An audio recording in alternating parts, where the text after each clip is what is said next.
What's up, everyone? It's Brian from Exact IT and Cybersecurity. Welcome back to the channel. And today, I want to talk to you a little bit about something that's in the news this week that's been covered quite a lot in the media. And that's this story around, it looks like a company called Chainalysis, and a lot of different news outlets have kind of run with this story. And it has to do with the fact that they're saying the ransomware payments have gone down in 2024. And I want to give everyone some perspective on that because the narrative and the storyline that's being touted in the media as to why this could be is not exactly what's going on out there. So I'm going to share with you in today's video why ransomware is actually gone down, why ransomware payments have actually gone down in 2024, and how that data can be very misleading to companies who think that this problem might be on the decline. So we're going to get into that topic today on this week's video, changing things up a little bit because some of the things I talk about are causing us to not get shown as much here on the YouTube. So we're trying to make sure as many people get this information as possible. So we're going to change things up. Let us know if you like the changes. Hit the like button, subscribe to the channel. Let's start talking about this. Ransomware payments plunge after law enforcement actions, according to Axios. Law enforcement is the reason that these ransomware payments have gone down in 2024. Now, this isn't the first time that we've seen ransomware payments go down. Number one, we saw it from 2021 to 2022, where ransomware payments went from 1.1 billion to just over $500,000, $655 million. And we see a similar trend here as in 2023. They bumped back up significantly to the highest ever, and they thought 2024 was going to be the same. 2024 actually ended up being less than what people had thought. And there's a reason for that I'm going to get into in the video today, but that's what the numbers look like and where things are at. So if you're looking at this chart and the trends, you're kind of saying to yourself, well, 2025 is probably going to be the biggest year ever. And it's probably going to be the case, quite frankly, among other things. There's a lot of reasons why these numbers have gone down, in my opinion, but it's probably most important to know and remember that ransomware attacks overall are up. But I'm going to explain to you why maybe these numbers are down, and we don't even know if these numbers are right, quite frankly. I'm actually kind of surprised that as many mainstream news organizations ran with this story based on analysis from one organization or one company, because there's statistics and things like this put out all the time, and one study or one report might contradict another. So you got to kind of look at the devil in the details and see what's really going on here and what narrative they're trying to spin or tell you. Then we have this report by Chainalysis team that says 35% year-over-year decrease in ransomware payments, and less than half of recorded incidents resulted in victims paying. So we'll talk about that because in these articles, a lot of these articles that I'm reading, it's basically saying that these ransomware or these companies are getting better at dealing with ransomware, meaning that their cyber defenses have improved, their cyber resilience have improved, and rather than relying on the ransomware or ransomware key to get their data back, that they're getting really good at using their backups and recovering from backups. And I'm here to tell you that while that might be the case for maybe a few companies, the reality of it is that that is not the case at all. And that's not what we're seeing on the ground as we see companies who are dealing with these events. And I'm going to tell you exactly why these ransomware payments are down and why it's more because of what the cybercriminals have decided to do rather than what any company or law enforcement action has done. So let's take a look at this and let's make sense of why these organizations who aren't involved in dealing with this on a daily basis might think that things are on the decline. And the reality of it is cyber criminals have just changed their tactics. And if you do your research, you can kind of figure this stuff out on your own, guys. You don't need me to kind of give it to you, but let's just take a look at how long cyber criminals are inside companies' networks. Let's start there. Cyber criminals are, according to many studies, cyber criminals can remain undetected in a network for an average of around 9 months or 277 days, which includes the time it takes for an organization to identify and contain a data breach. Number one, most cyber criminal groups don't even, let you know that they're in their network until they want to be found out. That's kind of what we know as cyber defenders, and what most cyber experts believe is that if you don't have the proper things in place and you're not detecting this stuff proactively, the only way you're going to find out is when they want you to know that they're there, which is usually in the form of ransomware or some other adverse event that happens to your organization. So that's thing one, that they're in your networks. And if you kind of do the math, you can kind of figure out that cyber criminals are inside of a lot of networks right now as I put this video out, and always are. So what you have to understand is that the cyber criminals have like a dashboard of companies that they can just pick from that they already have access to. These things, or these people, or these organizations that break into your networks are known as APTs, or Advanced Persistent Threats. They get access to your network and then they don't do anything for weeks and months. And these cyber criminals know that they can get into your network and deploy ransomware if they want to. Couple that with the fact that we know cyber crime ransomware attacks are at an all-time high. So yes, the payments have gone down, but cyber criminals and cyber crime is at an all-time high. The money that they're not making in ransomware payments, they're definitely making up on things like business email compromise, when they cause people to pay invoices and it goes to the cyber criminal instead of the business, or money is redirected or misdirected to another bank account in some way, shape, or form, because these cyber criminals are inside companies' emails.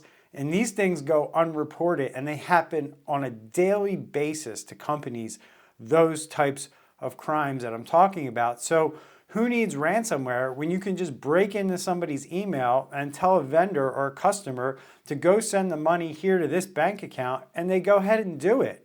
Because companies aren't very good at dealing with these particular situations, and cyber criminals know it.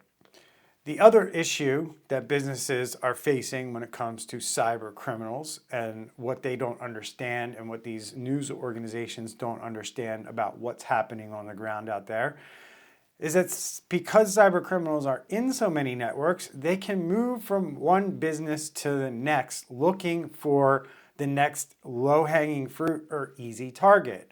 So if they hit a business, if they hit them with ransomware, and that business starts to negotiate with them and talk with them, and they seem like they're going to pay the ransom, the cyber criminals will, play ball with them, so to speak, and they will try to get this company to pay the ransom that they're looking for.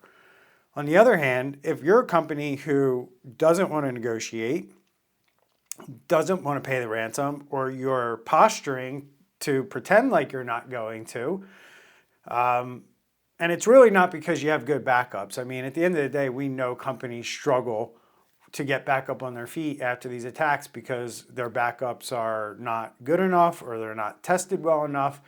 And companies don't really, get back up on their feet from their backups, in most cases, on their backups alone.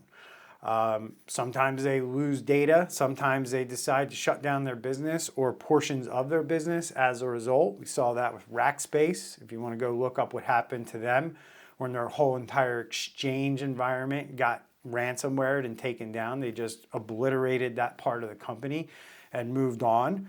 Companies make these decisions all the time to go, oh, we got hit and we're just not even going to rebuild that, rather than, we're not going to pay the ransom and we're not going to rebuild it and we're not going to restore it. And those types of decisions and those things happen all the time that contribute to companies not paying the ransom. So at the end of the day, this information or this data where companies are not paying the ransom is really like not a big deal. And the fact that the media is going out there and saying like, hey, look at this, it's a sign that we're doing better, is very, very, very misleading in my opinion. The final thing I'll leave you with here with these cyber criminals and why they've decided to just move on from companies that don't negotiate is because they know they can get back into your network. So if they really want to try again, if they really want to, make you pay, they can just move on and go deal with a company that will pay. Like, that's the idea. Like, they're looking for paying customers, just like everyone else in business. So why spend 1 month or 2 months dealing with a company who you don't know you're not sure is going to pay, and they're not negotiating the way that you want them to, so you move on. It's just the same as, a company that's evaluating a new prospect to decide whether they want to do business with them. And if they don't, they move on from them. And they move on quickly, at least the smart salespeople do. They move on quickly so they can spend more time with the people that are actually going to give them what they want, which is a sale. And when cyber criminals case, it's paying the ransom. So if they're detecting or they sense that you're not ever going to pay, or you're going to be just a really difficult company to get to pay, they're going to move on. They can always get back into your system and try again at a later date if they wanted to. Realistically, if you don't actually take the initial attack seriously, which most companies don't, and then they don't, take care of things the way that they should, and they end up getting hit again.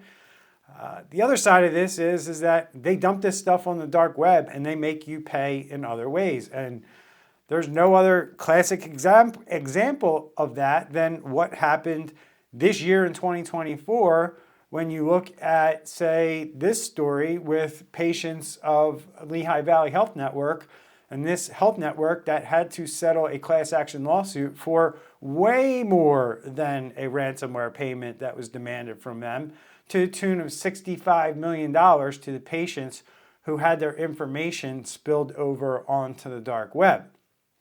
And cyber criminals know that this is a tactic that businesses are going to have to realize is a threat to them, and they're going to have to deal with it. Lehigh Valley Network played kind of, gambled here with their cyber criminal group, and they paid the price dearly as a result, because they decided we're not going to pay the ransom, none of this bad stuff's going to happen, and boom, on the back end they get hit with these class action lawsuits because the information of their patients ended up in the hands of people who shouldn't have ever had it. And we see these tactics kind of playing through all different ways when it comes to how these cyber criminals are handling these situations. But I can tell you that the moral of the story is none of these decisions that were made by law enforcement or business had any impact on why things are down in 2024, if they even really are. It just depends on where you get your data from and what you're actually looking at, because I believe that they're making so much money with business email compromises right now. They don't really need ransomware to do what they're doing and maintain the kind of lifestyle that these guys are used to, which is making billions of dollars a year off businesses who don't do cybersecurity properly. And then at the end of the day, the groups that do want to still do the ransomware piece and not move over to business email compromise, if they're not doing both already, those groups know their customer. They know who they're dealing with. So if they start to sense that this company or this group is not going to negotiate in good faith with them and pay the ransom, they just make the decision to move on, and they don't even try to get that payment. Where in years past, they would be persistent and they would work for months and months to try to get companies to pay in some cases. And now it's just a few days and they move on. And so they give you basically a deadline of a week now. And if you don't pay it within a week, your stuff ends up on the dark web. And now they've moved on and they're probably already talking to 3 or 4 other companies at that point to get them to pay the ransom that they've deployed on their network through ransomware. So this is how it's working, folks. This is reality. This is what's happening on the ground with these ransomware attacks and these ransomware groups. So be careful what you read in the media and in the news. No business owner or business person should get a false sense of security thinking that the ransomware problem is actually dwindling. But I believe that that's what these media stories kind of tell business owners, which is why I thought it was important to come on the channel and do this video about this particular topic this week, and solely this topic. So love to hear from you in the comments what you think about my perspective here, and please like the video, subscribe to the channel, and stay safe out there. I'm Brian with Exact IT and Cybersecurity. We'll see you in the next video. Take care.